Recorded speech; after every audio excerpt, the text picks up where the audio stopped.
మీ business విస్తరించాలనుకుంటున్నారా? మార్చి 16-17 హైటెక్స్ లో franchise India biggest ఫ్రో expo.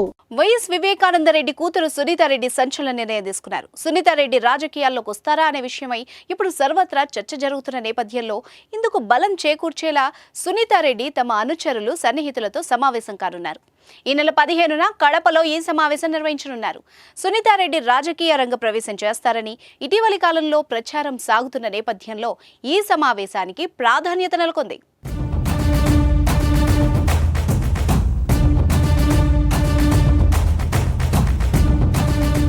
ఇటీవలే తన తండ్రి వైఎస్ వివేకానందరెడ్డి హత్య విషయమై సునీతారెడ్డి ఆరోపణలు చేసిన విషయం తెలిసిందే. కాంగ్రెస్ పార్టీ ఆంధ్రప్రదేశ్ రాష్ట్ర అధ్యక్షురాలిగా వైఎస్ షర్మిల బాధ్యతలు చేపట్టిన తర్వాత ఇడుపులపాయలో ఆమెతో సునీతారెడ్డి భేటీ అయ్యారు. ఈ భేటీపై రాజకీయ వర్గాల్లో ఆసక్తికర చర్చ సాగింది. అయితే ఈ నెల 15న సునీతారెడ్డి ఆత్మీయ సమ్మేళనంపై రాజకీయ వర్గాలు ఆసక్తిగా చూస్తున్నాయి.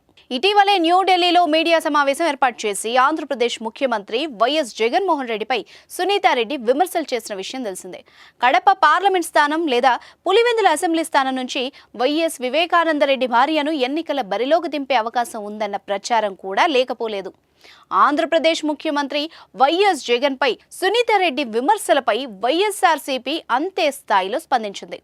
రాజకీయ దురుద్దేశంతోనే సునీతారెడ్డి విమర్శలున్నాయని ఆ పార్టీ వ్యాఖ్యానించిన విషయం తెలిసిందే.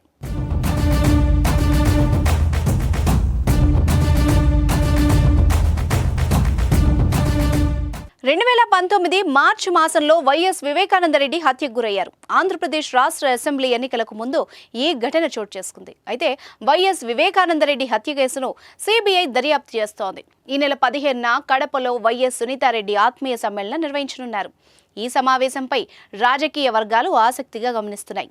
చూద్దాం మరి సునీతారెడ్డి రాజకీయాల్లోకి వస్తారో లేదో.